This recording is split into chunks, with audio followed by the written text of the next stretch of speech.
Good afternoon. It is Sunday and I'm down here in South Florida in the Bluffs Marina, minding my own business, checking out the Nordhavns. There's plenty of them in here. I'm James Knight, Yacht Tech, and we have a couple of boats sitting right here that are just so pretty. This, of course, is a Nordhavn 63. A lot of activity on the marketplace in 63s recently. We've sold a couple, 2 or 3 of them ourselves. And recently we sold this one. Next to it is a 64, which you may recognize. 1 foot difference, big volume difference. So this Nordhavn 64, 1 foot longer, 40,000 pounds heavier.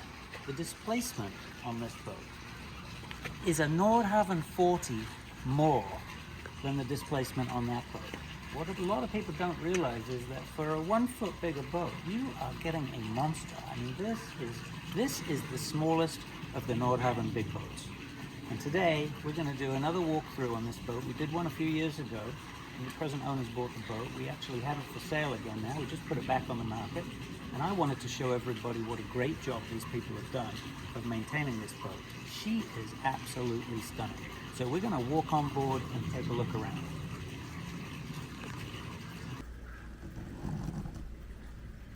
Now this is one of the first features that's impressive about this boat, the step in the side. That is an awesome feature. Obviously it's a big boat, it's quite tall, lots of freeboard, and when you're at a low floating dock like this, it's quite a step up. So having that intermediate step in the side of the hull makes a big difference, and it gets used a lot. Come on up and we'll take a look around.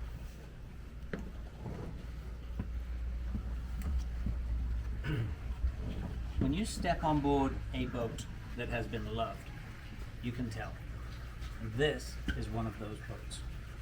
Everything you look at, every corner, every seam, every detail, it's clean and shiny, and I think this has been cleaned with Q-tips.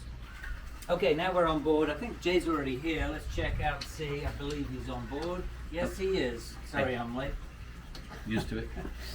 So Jay invited me down to do a little video on the boat. We did one obviously 3 years ago. The people that bought it, that have it now, bought it 3 years ago, and we did a video right after they bought it.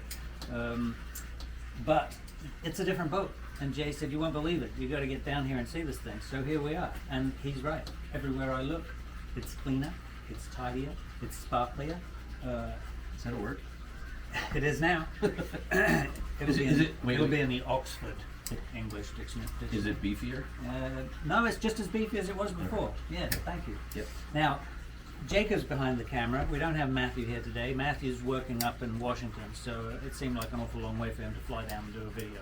So he's busy up there. Jay's son Jacob is behind the camera. If you turn around, Jacob, I just want to show the audience some of the things that we've got here. This was not here before, was it, Jay? No. I believe that Steve is a fisherman. And it's pretty important to have a couple of rod holders close at hand. So we've got rod holders in the back rail, which is the normal spot, but he's also added some rod holders here, which is pretty interesting. Nice to have. And I'm pretty sure that it wasn't this clean and sparkly when we sold it to him, but it is very nice. When you open up that aft control station, which a lot of people don't use, we had a discussion about this recently. Aft control stations are not generally used for parking the boat.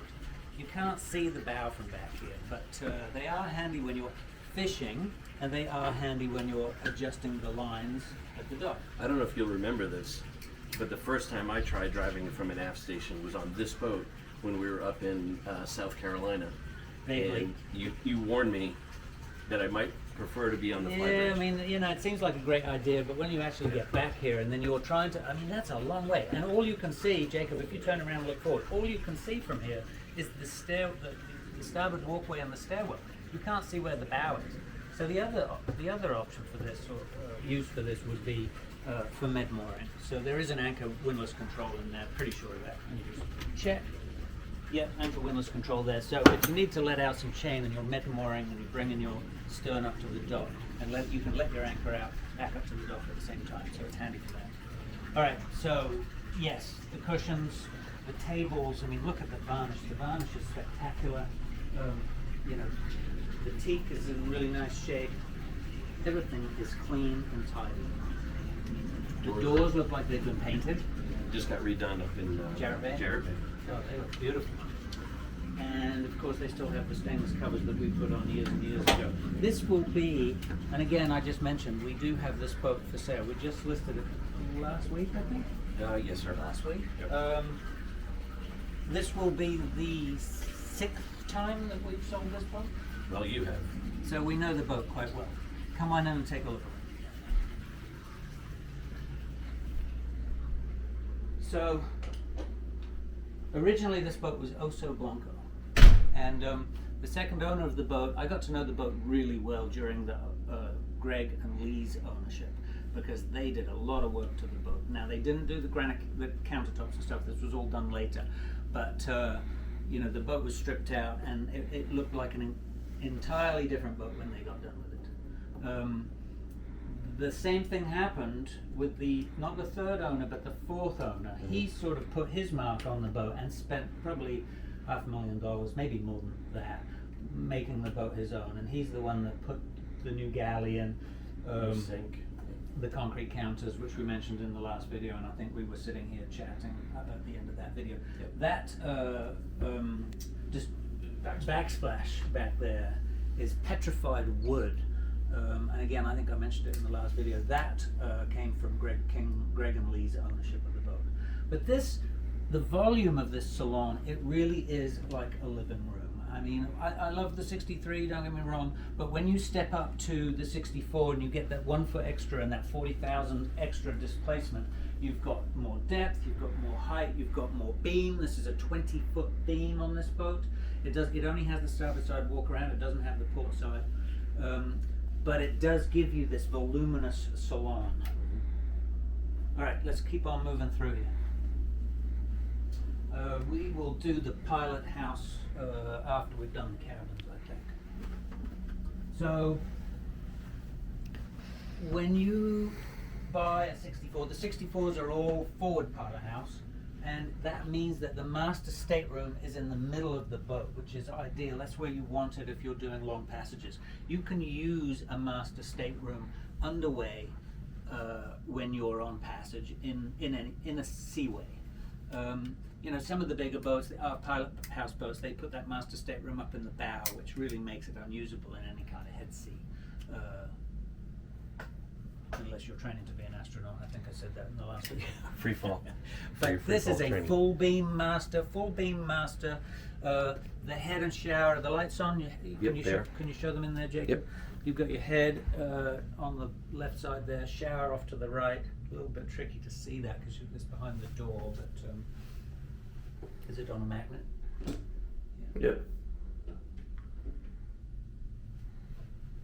Pretty good size head and shower in there.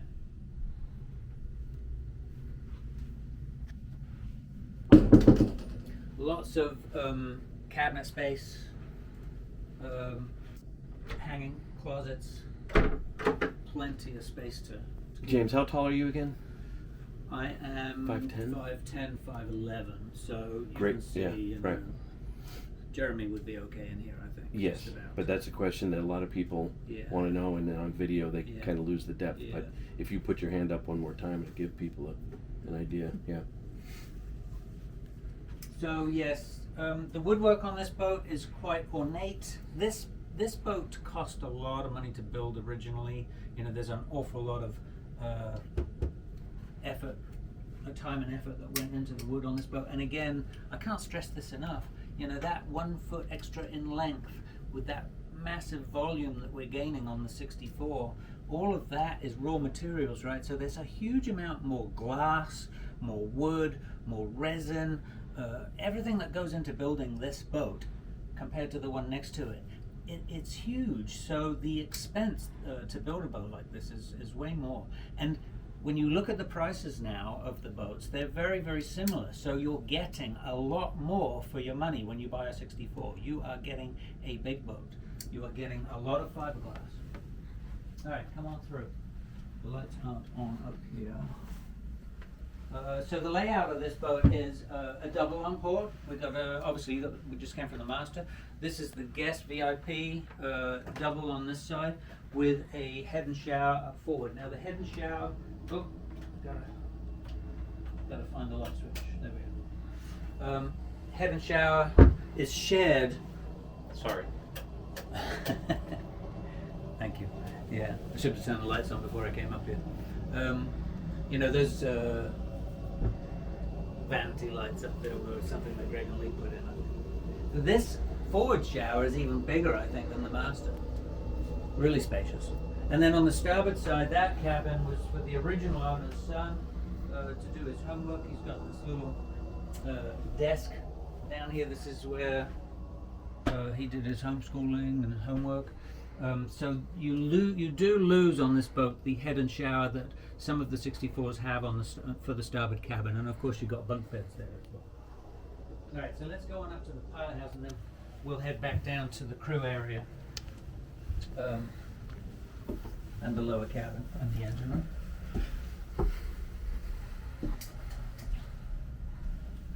Great feature on the 64, this seating area. This seating area, I don't know if you could see there, but I had to climb up into this seating area. There's a couple of steps up. So sitting up here and, you know, having a refreshments or whatever when there's activity and the boat's underway, it's a great vantage spot. You're looking down on everything. I'm almost looking over Jay's head.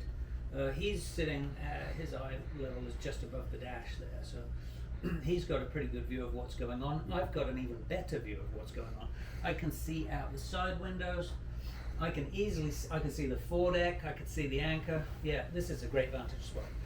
We've also got over here an off-watch berth, which is one of my favorite spots to stay. There's a curtain that wraps around here, so you know you can pull the curtains and keep it relatively dark in there.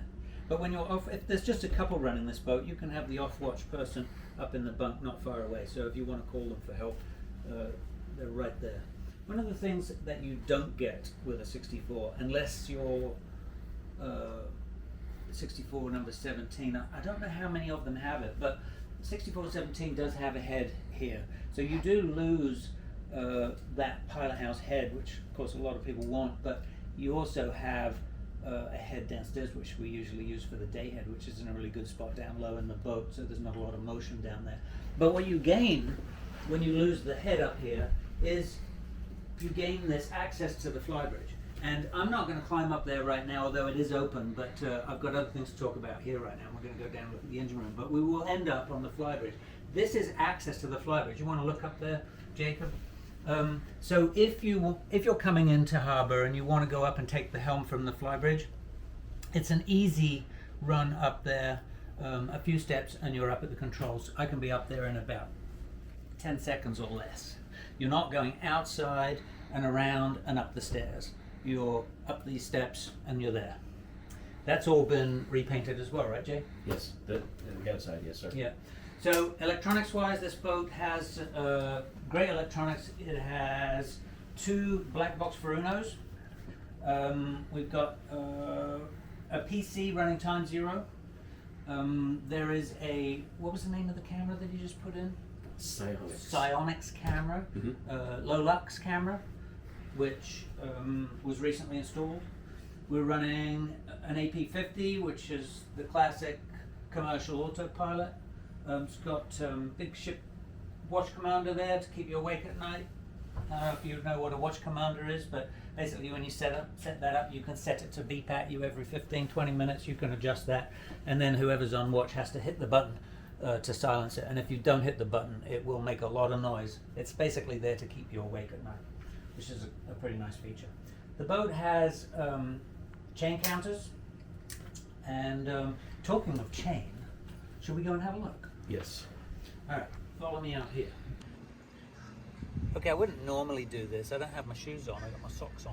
But this is one of the few chain lockers that I think that I would consider jumping down into with my socks on. I mean, really, have you ever seen a chain locker this clean? And this chain, by the way, is at least 4 years old, I would say, right, Jay? Maybe older? We put this chain on for 2 previous owners ago. Yep, maybe 5. And it still looks like it just came out of the barrel. One of the nice things about stainless chain is it's very slippery. So when you bring the chain in, it slips down nicely into the bottom of the locker and it doesn't stack up. It also doesn't leave rust flakes all over the deck, of course. Now this chain locker is set up with these pads. I don't remember if these were in here before or not, but well, super nice. The hardware is all clean, not even rusty. The screws aren't rusty. They got obviously using these for their snubbers and dock lines and what have you. There's a nice shelf over here on the side. Wow, what a beautiful chain locker. All right, let's go.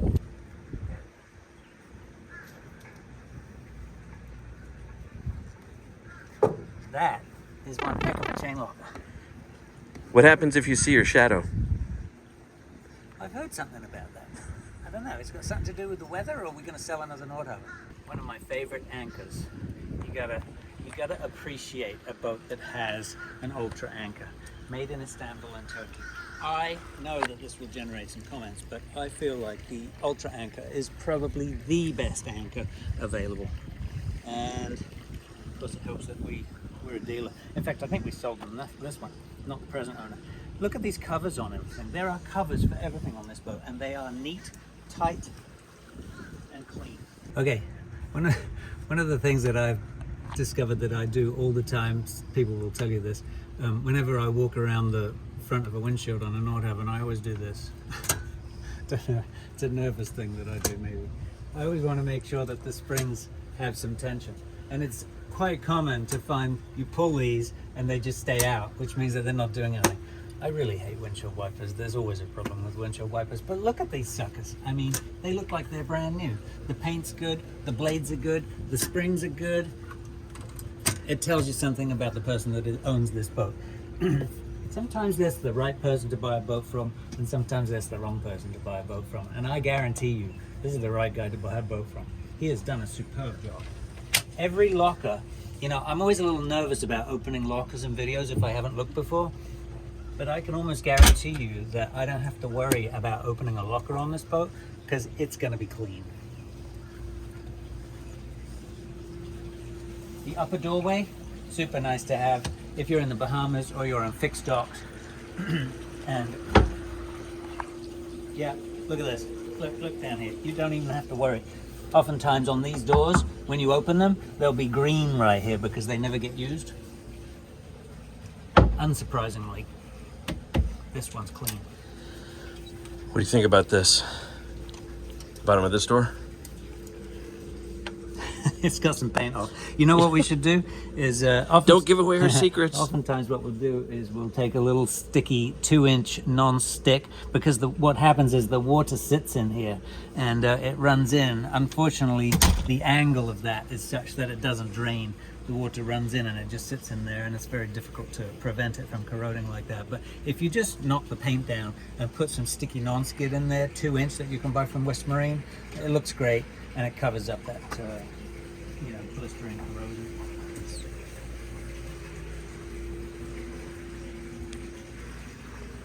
Oh my goodness. So I can't remember what dinghy was on here when we did the video before. This boat has had a slew of different tenders along the way. And I know that Steve has had a massive dinghy, which I was a little nervous about having to sell because it was too big for the boat really. And big tenders tend not to get used very much. And it's also it becomes more and more dangerous launching and retrieving tenders when they're so big. But thank goodness he's taking his tender and he has put on the boat this absolutely stunning Walker Bay.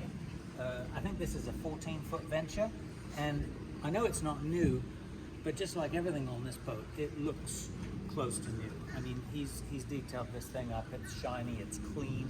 70 horsepower Yamaha with light on hours, I think 130, 140 hours, something like that. Everything on this boat is clean and ready to go. Nice little Garmin chart plotter, radio. The tubes are clean. There's no mildew or anything like that. Got a nice stereo on it. This thing is ready for adventure in the Bahamas.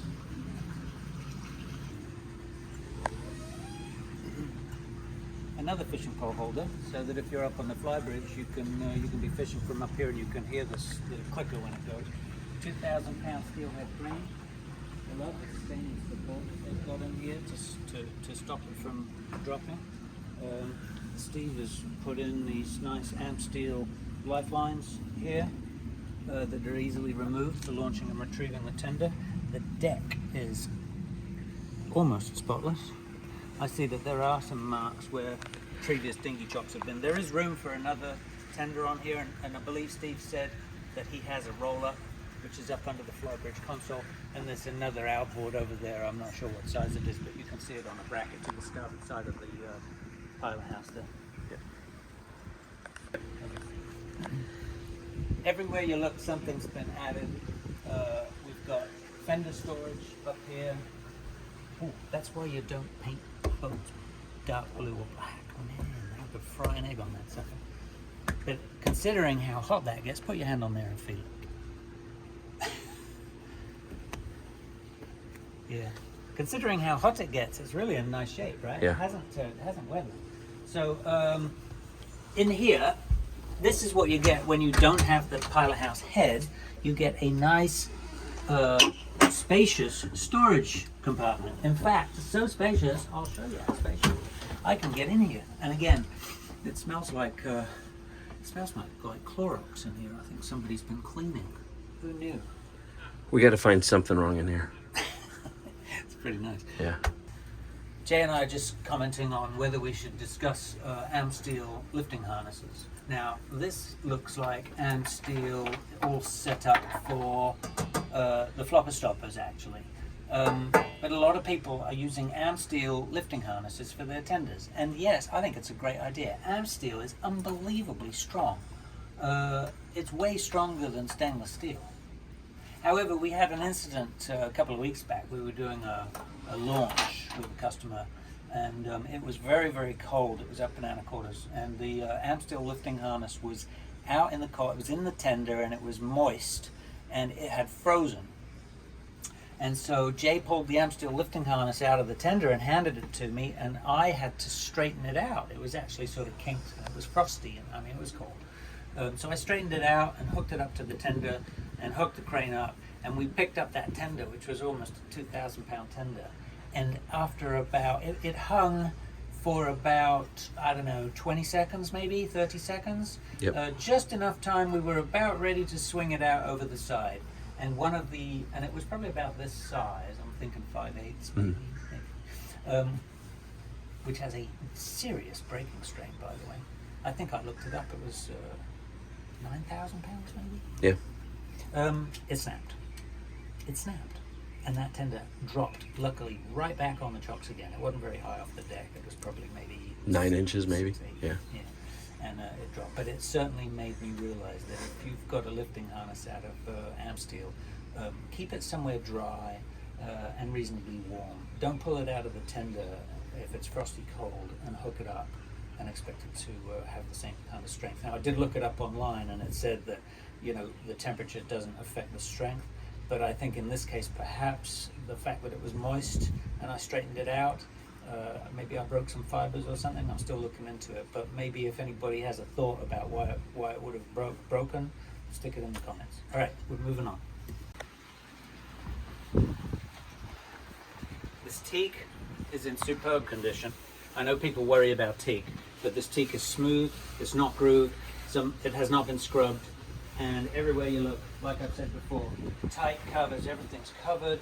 The table has a cover with some a little bit of felt in there to protect it. The varnish is in good shape. We took this cover off a little bit just so you can see the cushions, but more importantly, you can see the cushions, but you can also see how nice the covers are over everything. I also took the cover off the stid there. These stids were put on for previous owner but one. There used to be a double stid up here. Now we've got 3 singles. The boats usually have a refrigerator in here. This one doesn't have it. It's been taken out, which is not a big deal. There's plenty of refrigeration. But what you can see, Jacob, if you come around here and look in, maybe you can show, there's an awful lot of storage space up here. I mean, it's massive in there. And this is just the starboard side. You've got the area under the electronics console and the port side as well for storage of gear. I think the outboard sorry, the tender, the small roll-up tender is probably on the other side. Jacob, come on over this way. Little sink there, and Jay pointed, a little sink There's over a sink here there. with a tap, and then, as Jay pointed out earlier, this has all been repainted, and looks like it's in super nice shape. Yeah, look at those gaskets, Yep. nice and clean, white, sharp. Yeah, looks good. Okay, close that door first, and then I'll drop the top down.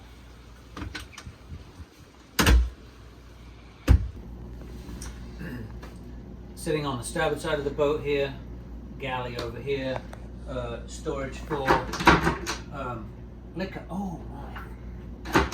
Look at those! Look at those! Pretty nice. Yacht Tech cups in there. Storage for liquor, drawers, a cupboard here for pantry type stuff. Look on in here. Actually, I can't remember what this was before, but I remember changing it. I think I made those shelves and put them in. And we're going to head down. So we're on the starboard side here. Stay there, Jacob, and just look down. I just want to show access to the stabilizer on the starboard side. So right down in there, can you see that? You've got the starboard stabilizer, and then you've got an ISO boost transformer in there for the shore power. The light comes on when you pick up the floorboard. Hydraulics and directional valve and stuff in there. Come on further down. Crew area. This boat has a relatively new washer dryer here. Folding table. Oh nice, wet ice maker. That was what Greg and Lee put in. Got a drinks cooler there, well stocked. Hanging locker and storage, I think. Oh, I know. Oh, look at that. Wine storage. I probably put that close. This was for trays and serving platters and stuff, but they're using it for towels. And then, of course, this boat has the crew cabin. Go on in there and take a look, Jay. I'll show you the Cedar lined. This locker. boat smells good. Under here is access to the stabilizer. The port It'll lift up, stabilizer is under the front end of that bed. and the mattress is cut out to accommodate it. Does that feel like foam? Is that a Tempur-Pedic mattress? This is a purple mattress. Oh, yeah, that's right. It had all new purple mattresses. that's right. Yeah, that's correct. We should get advertising money from Purple. All right. And in here, we have what we would normally use as the day head. So if you've got guests that want to use the head, send them down here. Center of the boat, down low. Yeah, not a massive shower, but plenty big enough. And I can't stress enough, this is the most comfortable spot on the boat. We are in the middle of the boat, as low down as you can get. So if there's a place where there's minimal motion, this is it. All right, and the submarine style door.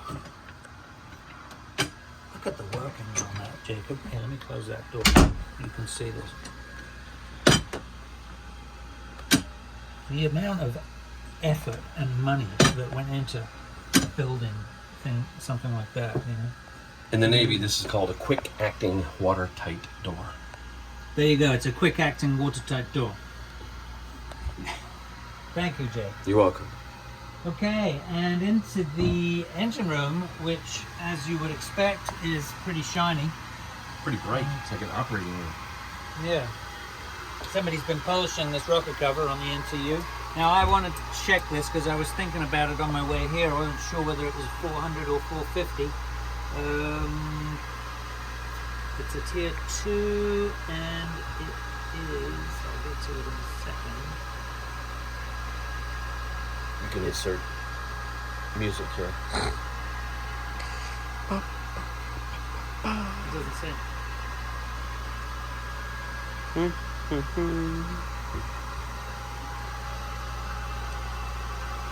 Normally it gives you the horsepower on the side. I want to say it's 400 horsepower. It doesn't say on there. Normally it says on the side. And the blanket has been redone, as you can see. The hangers all look nice and clean. The rubbers have been replaced. There are some gauges over here. Hoses look good. I can always tell when somebody cares because somebody's replaced the little coolant hoses. a little gauge cluster there on the starboard side. This is your day tank here. This boat carries, Jay, 3,200 gallons of fuel, is that right? I thought it was 2,900, but I'm not gonna lie. We're going to double check and look, but I think it's 3,200 gallons of fuel. Probably 150 gallons of nasty stuff. Yep. And 500 gallons of water. I think that's about right. I believe this is a 16K generator.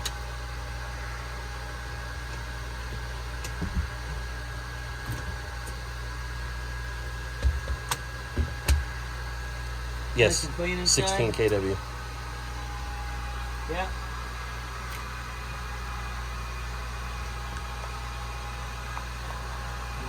I'll have to cut some of that out.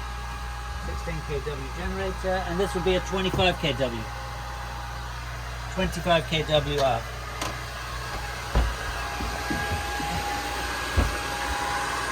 Now, when you come back into the back of a 64 engine room, oftentimes it's quite dark and dingy back in the corners.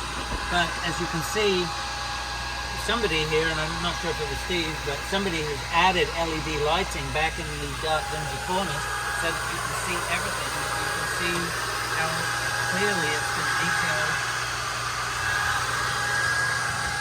and kept in nice shape. It does have the old hydraulic alternators. They have been used successfully for years. They do take a little bit of understanding, but they do work. Back here we have air conditioning. So this boat has chilled water air conditioning.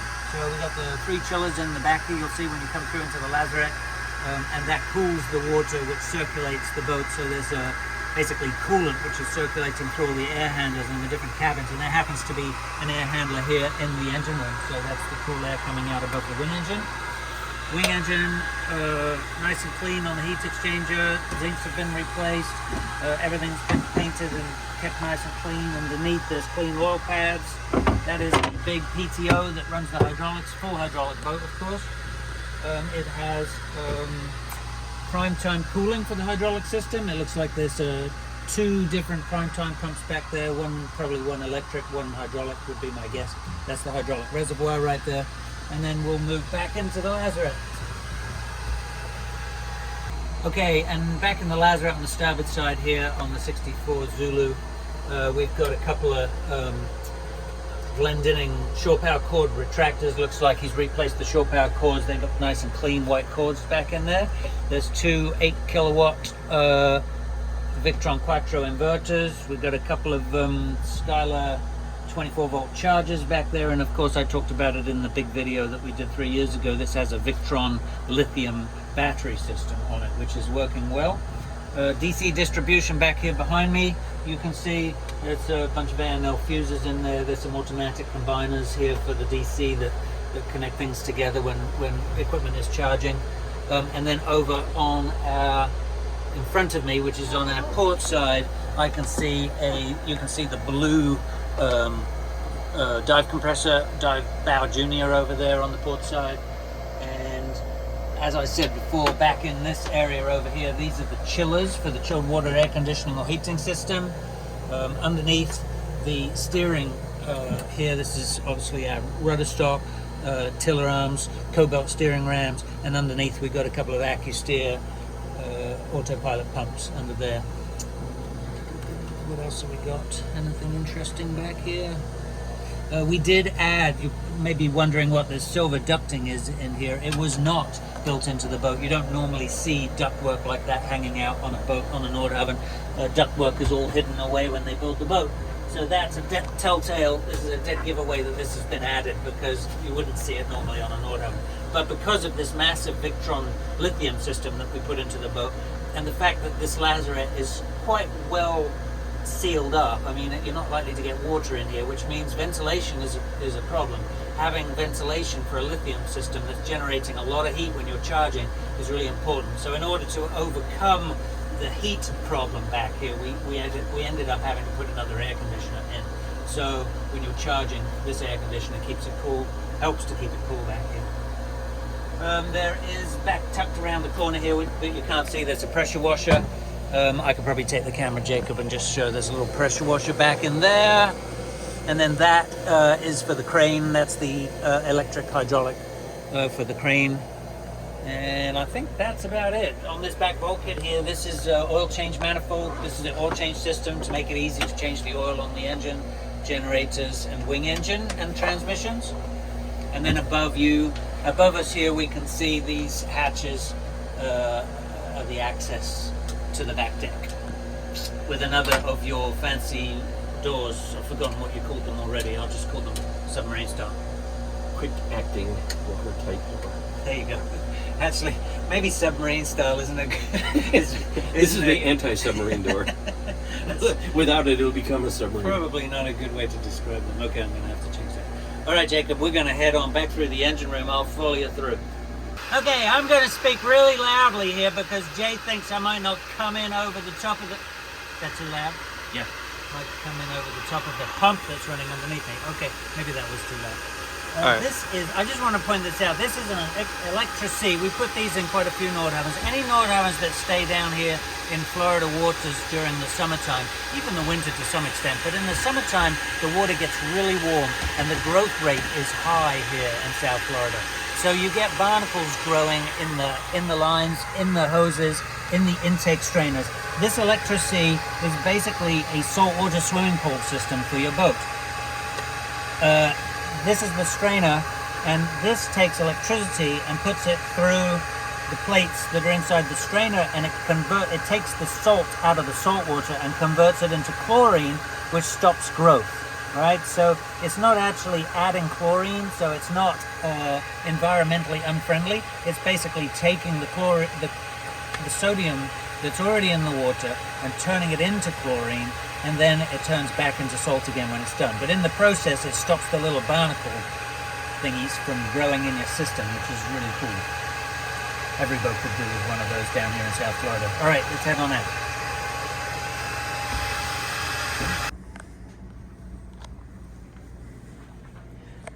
This is one of those salons that just sucks you in and says, sit down, make yourself comfortable while I pour you a drink. I don't see the drink coming, but it is comfortable. And Keep dreaming. it is comfortable. I tell you, this just feels sort of like home when you sit down in here. The beam makes such a big difference. You've got this big beam here, so it feels like your living room. I've said it before. It's big. It's beefy. There it is. And it is for sale. Somebody is going to get a heck of a boat here. This might be one of my favorites.